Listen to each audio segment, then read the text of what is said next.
I'm going to call the Conservation Commission and Inland Wetlands and Watercourse Agency meeting for Tuesday, August 19th to order.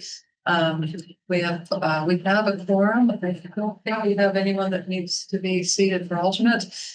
So we'll move on to the approval of minutes for August 5th. Do we have a second? Any discussion? All in favor? Aye. Thank you very much. That's unanimous. All right, so we have no new applications, right? Public hearing for action on application application CC number 25-19 of Benson Bickford Aerospace and Defense. Applicant Dino Noble LLC owner for a wetland permit to construct a new plus or minus 8 foot by 8 foot magazine building and a plus or minus 20 by 21 foot building addition to on an existing building in the upland review area at 660 Hop Meadow Street, also known as 632 Hop Meadow Street and Drake Hill Road, Assessor's Map G11, Block 144, Lot 005. And I will recuse myself again because I know the person sitting in. All right. Thank you, Don. Here and watch. This application was heard at your August 5th meeting. It is at 660 Hop Meadow at the Benson Bickford site for two structures, one an 8x8 magazine building in the Upland Review, and that is replacing a building that was already there. And then also an addition 20 by 21, and it's also in an Upland Review location. Nothing has changed since the applicant was here the last time. They did provide pictures because there were questions about the buffer area around the water course there. So at the end of the application, I'll bring it up so you can see it. They did provide pictures of that area.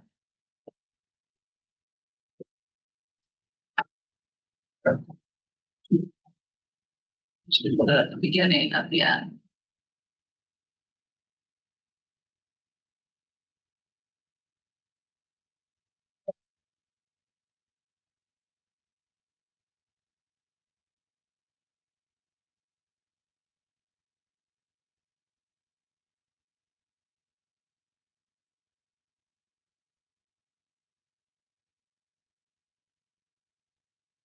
If you go up in that picture, is that a wetlands right there, or what's that? What's Design? yeah, where the moat area is to the right of that? What is that? So I think that is what we're going to look at more closely. Is that again? I think that's the B. Yeah, that's the stream. The stream that we're gonna trying to. So this is the picture, the map that they sent. This is where they took the picture. So this is that magazine building. This is the water course that you saw in the background of that. And then they provided the following. It's a good one. So this is that buffer area. This is the one to do. So this shows the width and the plantings around that water course. How close is the stream to the it's that the 8x8 building? I think they mentioned last time that was about 50 feet away from that stream area.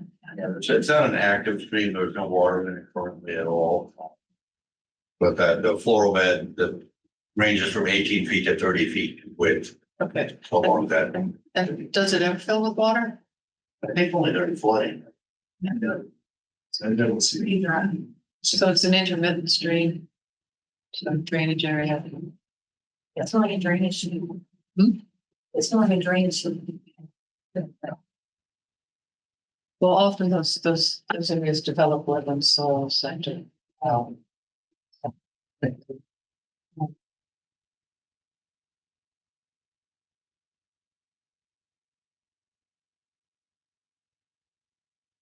looks like mostly goldenrod.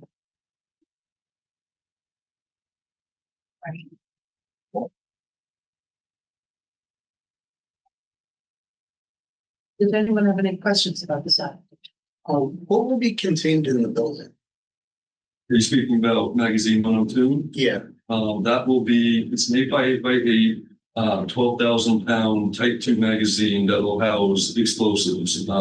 It's a small quantity for our DoD license and site plan. Basically, every building has arcs that factor into other buildings. So based on a bunch of different calculations, they were determined that this would hold 41 pounds max at 1.1, which if worst case scenario went off, it would stay contained to that magazine. The concrete mafia blocks that we're building around 12 feet tall is a means of secondary containment just in case, but that would protect against fragment hazard if there was any from secondary frag if something came out of the magazine, but it wouldn't happen based on the amount of 1.1 that we're licensed and able to store. And just for the record, if you could each identify yourself. I'm Kevin Lozich from Prescott Construction Management. I'm Ben Lozich with Ensign Bickford Environmental Health and Safety. And I'm Sharon from Camden. I know last time we discussed the possibility of increasing the buffer, even though it's not an active stream, like it's looks like an intermediate drainage area. If you could pull back, that's fine. If it looks like on that one side near the building, you can't. But if on the other areas, is there any reason not to increase the? One of the challenges that we have with magazines, the DOD 4145, we can't have vegetation 6 inches or higher in height within 50 foot of where explosives are stored. So they're kind of have to maintain. Okay, and then the that site has to be certain distance away from everything else. So that's the only place to put it. Yes. Okay. So, well, beyond the 50 foot, on anywhere on site, if you're near the wetlands, if you're near a river, if you can increase the buffer width, that improves the water quality. And something we always ask our applicants that if you're going to be planting anything, if you could plant native plant species, because if they get into it's along the river, would be beneficial. So if they escape your site, they're not an invasive plant, but they do benefit our wildlife from this. So any choices you make that going forward, then we just ask all that stuff. And if you see any invasive plants, you know that. Yeah, I actually have a meeting with Dino Nobel, who maintains the property tomorrow, so I'll bring that up again with Mike Powers and John Walsh. And we happen to have a little booklet that we do on it, the 10, there are more, but there are 10 top of plants. So, okay. Any other questions? I'm hearing none. I'd entertain a motion. Yeah, I'll move that the Inland Wetlands and Watercourses Commission approves application CC 25-19 of Ensign Bickford Aerospace and Defense applicant, Dino Nobel LLC owner, for a wetland permit to construct a new plus or minus 8 foot by 8 foot magazine building and a plus or minus 20 foot by 21 foot building addition on an existing building in the upland review area at 660 Hot Meadow Street, also known as 632 Hot Meadow Street and Drake Hill Road, Assessors Map G11, Block 144, Lot 00005, Zone I-2. Based upon the following findings, project will not have a significant impact to the wetland soils or water course. Soil and erosion control measures will be utilized so as not to impact the wetlands or water course, and subject to the conditions that are listed within this motion. Second. Any further discussion? All in favor? Aye. Yeah. All right. Thank you. Thank you very much. Thank you. All right, designated agent actions, none. Conservation and inland wetlands business. Hi, I did want to mention one thing on your Dropbox. I received some information from Doug Beach. Thank you. Regarding his information on Meadowwood, and then he has another letter that he included. So I just made a folder for it. You'll see it in your correspondence. Okay, that's something that as when the weather, well, month or so, maybe we can go and complete that second part of the site visit. In October, something to schedule that. As it's worthwhile seeing. Because eventually the town should try to figure out what management plans or whether or not that 24 acres could be relocated to another site. Rather than 24 acres being on the agricultural soil. Something we take that up. Tomorrow I'm going to the Economic Development Committee. I noticed that the Economic Development Committee includes planning and zoning, where the other land use and I think open spaces there. But the Conservation Commission should be there as well. It's quite often that conservation is seen as adversarial, open space is seen as adversarial to economic development. I don't think that's the case in Simsbury. One of the reasons people move here is for the open space. It's certainly listed on our surveys as one of the more important things. And I think there's certain management things that we can do with our some of our open space. I know one of the things that I've been very impressed with is, I don't know how many of you have gone down to Storm King in near Poughkeepsie and Newburgh. It's about 2 hours away, but it's well worth a trip. It's a large outdoor art installation, fantastic landscape scale art sculptures.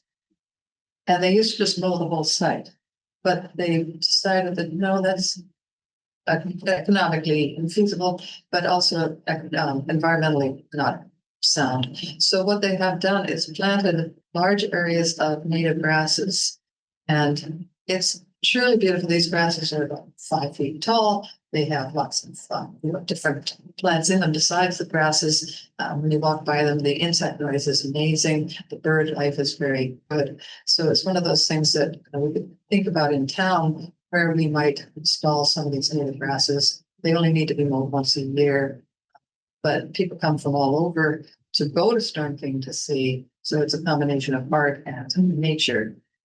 So it's something that town might want to consider for some of the places. Certainly, like Simsbury Golf Course is not mowing certain sections except once a year. There's management decisions that have to be made when to mow. Those are the things that we could get involved with and make suggestions. And it's a possibility to look at the open areas that we do have as being something that will bring people to the town. So, rather than this, we're trying to block development. What's the actual sort of agenda item for the economic development? I don't know. I've just got 10 minutes. Okay. Yeah. Oh, okay, so you're talking at it, general. Yeah. So I'm just going there to be see what's going on. I haven't watched a couple of their meetings, but economic development is very important to the town. But we also have to keep in mind what makes people really like Simsbury. Well, it's a redefining what economic development means. Yes. Yes. For the modern era. Yes. So Exactly. it's the exact same, what we've always wanted. Yes. It's just. So just have another voice on the. And then I want to report that I meant to bring it in today. I attended a knotweed roadside management of knotweed or invasive plant management workshop in Winstead of the Department of Public Works. As it turns out, a lot of knotweed is spread by the DOT and the Department of Public Works because the knotweed's growing in their piles of sand or soils. They grow in there, they scoop it up, they take it wherever you see a construction site, like a new guardrail or a new culvert or whatever, that's where the knotweed's growing. And really big hazards. So I know Tom Moy was our DPW fellow. He's very keen on doing some knotweed control, but it gets into a problem that you've got 10 feet that you can control the knotweed, and then after that, it's someone else's problem.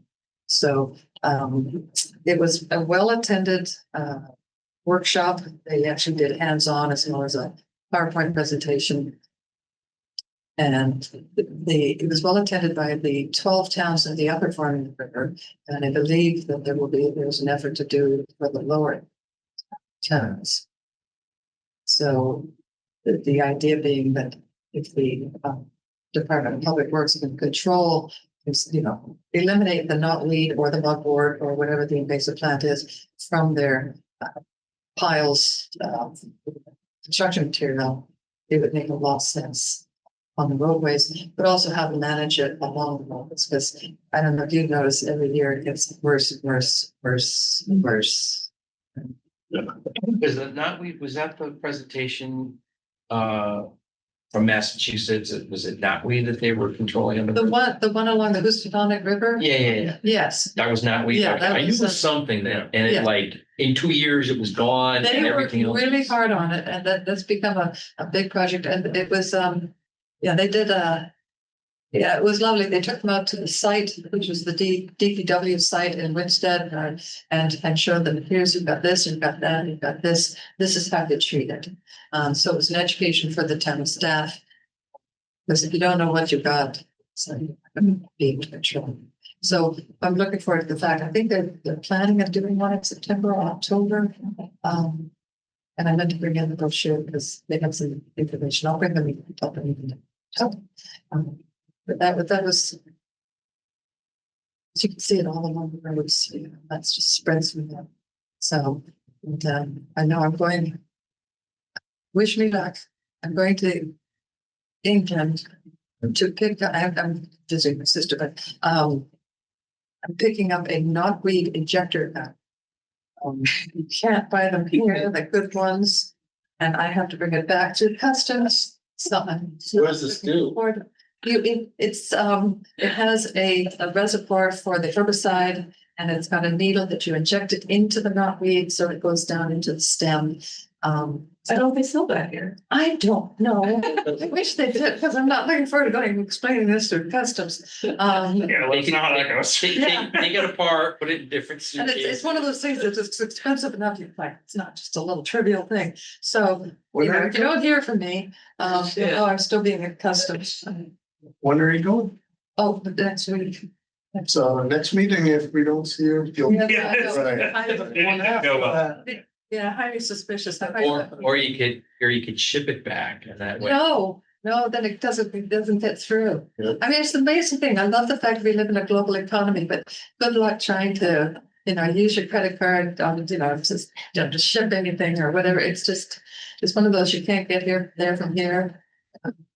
People have been trying to figure out how to bring one of these back. Will you be the only one in the US? No, they have them. It's just that. Just people travel far and They're wide. really nuts. I think Michelle Jenks, who manages the Schultz Park, she's been very dedicated in invasive plant removal for the Simsbury Land Trust, and she's thinking that if it works, they could maybe loan it out. I'm not quite sure how that is, through some one group, for homeowners to inject it. I'm not sure how that works, but especially considering how much difficult it is to get one into the country, but it's the best one. Nothing's illegal.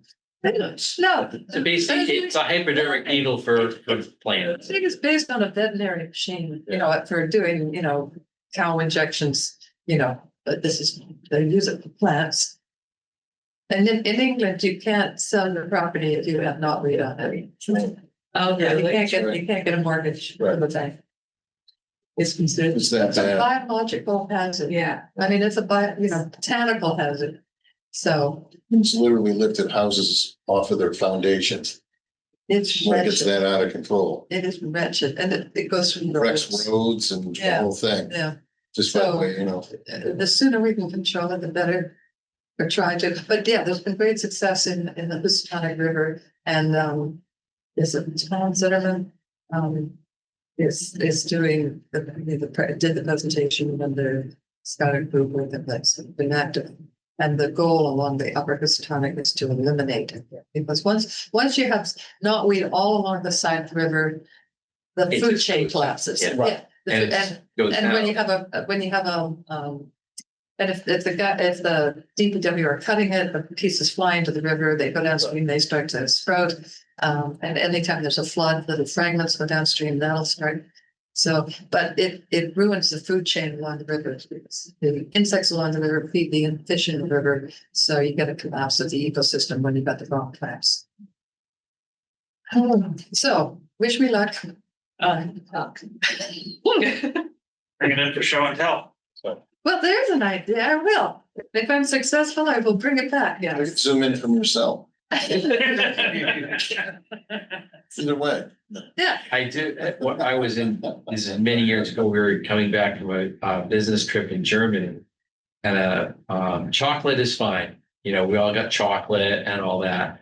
But one of our cohorts had like jerky or some type of a Oh, fried meat yeah. product. It's not. And in JFK, the dog alerted on her. We're just walking through, and a guy is just walking through with a dog, you know, and all of a sudden the dog went right over. And all of a sudden it's like, "Where's Renee?" "Oh, Renee," and she's like, "Oh, I'm so." She didn't know, and they're like, "That's fine, but we have to take it." Yes. He's like, "Okay, you know, no But big deal." It was just a spur of the moment Yeah. win purchase, so there was no like. They had a bag, and he put it in the bag, and have a nice day. I mean, the agricultural products are very interesting. I always love it in Canada, thankfully, country with citrus fruit, because there's a big citrus industry in Canada. No, throw away there, but there must be something that affects the food crops. So, anyway, so yes, I'll bring it in for show and tell, should I be successful. Good. I'm sure the kitchen done. All right. Fingers crossed. Anyone else have? Yeah, I have 3 items. Oh, good. So one is we're gonna be coming up with a quarterly implementation meeting. And so I was gonna give some I'll bring in like a thing in for next meeting to say what we talk about. But I was gonna bring in the highlights, what we've done. But I think the comment about sort of the economic development is something we should share. But I also, we talked once a while about taking our like standard notes that we always end up telling the applicants Yes. and like putting them down in writing and then handing them out at the application. Like we always ask for, native plants in any kind of system. So it'd be nice if we're talking about doing that to sort of improve the system. We should at some point in time, we should do it and then also highlight that as a way to get education out, more education. I think is one of the things I want to be talking about. But if there's anything that anybody else thinks we should talk about, this is a good time to do it. Well, the dark sky, I mean, with the. And dark sky, I was gonna talk about dark sky. Yeah. Dark sky. The second item, well, those are the first two. And then the third one is just general under conservation. Are we starting to worry about invasive jumping worms in Simsbury? They're here. They're definitely here. I mean, Oh. and the question is whether there has to be there's some, I know there's not a lot of research in that. There's a lot of research, not a lot of activity. But I don't know if that's something we should be talking about in terms of like, where do you get, do we have best practices on that? Actually, I just got an article about, I think it's Harrington, the organic welfare people. I think that's the group, has I didn't read the article, but I saw that they have some sort of a treatment for the Asian jumping worms. Yes, they are here, they're everywhere. But what's even more concerned is this time of the year, you can really see where the tree of heaven is. The tree of heaven is a highly invasive plant, and it looks a lot like sumac, but right now it's got all these orangey clusters of seeds, and a single tree contains 200,000 seeds. Oh. And they also spread by rhizomes. I see them along the way. The worst part about it, so that's not bad enough. It's spread and both border insects, but it is the favorite plant of the spotted lantern. And spotted lantern plant has been found in Windsor. So it's on its way. I was gonna ask if anyone had seen any Yeah, in town, because yeah. So we need to control the tree of heaven, which attracts them. There's several behind the church, the Yep. first church. But for sure. There are different ways of dealing, but you have to kill it slowly by cutting into the bark and there's a lovely one along Farms Village Road, just beyond the school, heading out of town. But again, some of these are on private property, but that is a plant that we should be very wary about because the spotted lanternfly, look it up, it is a gourmand in the botanical world. It will eat many different kinds of trees. It lays its eggs in, the larva bores in, and kills the tree, but they under the bark against the cambium. But it's really harmful to fruit trees. So we have a lot of orchards in the area. So it's something that we need to really flag. So maybe if we have information, if we're trying to have information on the things that we are particularly want the larger communities to know about, then bring them up at the thing to say. Yeah. Even So maybe we could put something on our website about it and the spotted lantern. just reference it, but we also, we have like 8 people at this meeting, all of which represent, another dozen committees in this place. So if you bring these up as things to be conscious of, somebody's gonna hear about it. Yeah, and the CAES, which is a Connecticut Agricultural Experiment Station, has been doing work on this, and they have the cards. I'm to get some of the cards to put down and type it all, but they have fact sheets. I'll see if I can find out. Okay. Yeah, but that would all be great. I think this meeting's gonna happen in towards the end of September. So if we just get our stuff sort of what our messaging wants to be, we get that figured out. So it's just another way to get it done. Good. That was my part.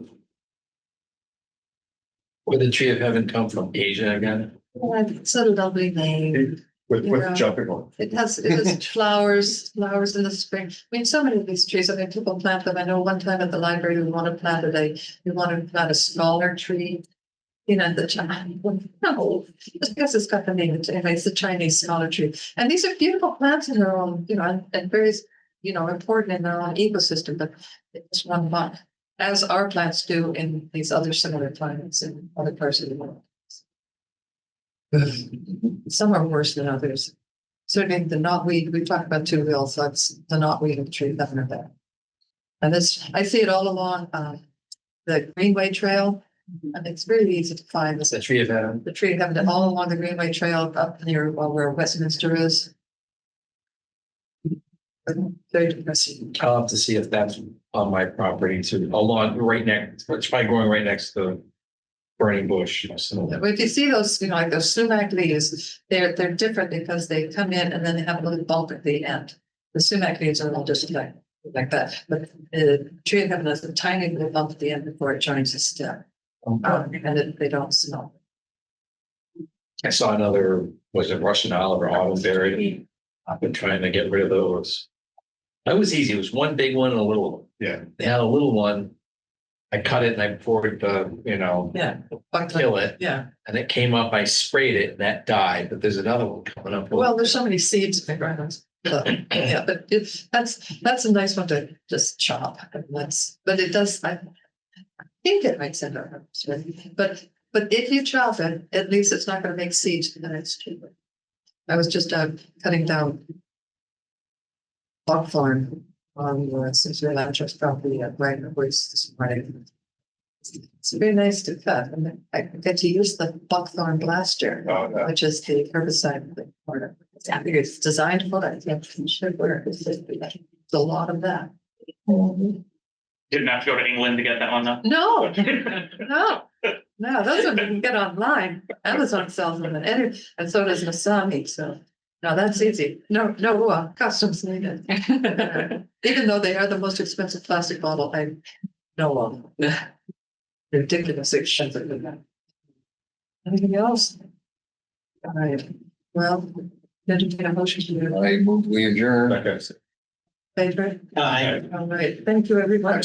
For over 40 years, SCM has been the voice of our town. Bringing us together through local programming, Education and live broadcasts. SEM isn't just about television. It's about empowering our community. Ensuring our voices are heard during government meetings. And celebrating milestones. like our high school graduations. But today, SEM faces a challenge. Our funding structure is based on television subscriptions. And it's no secret, people have been cutting the cord. With a shift to internet-only subscriptions, SEM receives less revenue. Even though all our programming is freely available online. We need your support. We need your support. We need your support. We need your support. we need your support. Your donation can make a difference. It will ensure that SCM remains open, continues to educate our youth, and keeps our community informed. Thanks to SEM, I've been honing my creative skills, helping me work towards my college degree. SCM is crucial for keeping our community connected. SCM isn't just here to broadcast local events. They're actually preserving Simsbury's history. Join us. Join us in preserving Simsbury's voice. Simsbury's voice. Together we can ensure that SCM continues to thrive for generations to come. Visit our website or scan the QR code on your screen to make your donation. Every contribution counts. Thank you for supporting Simsbury Community Media, where your town, your schools, and your government come together.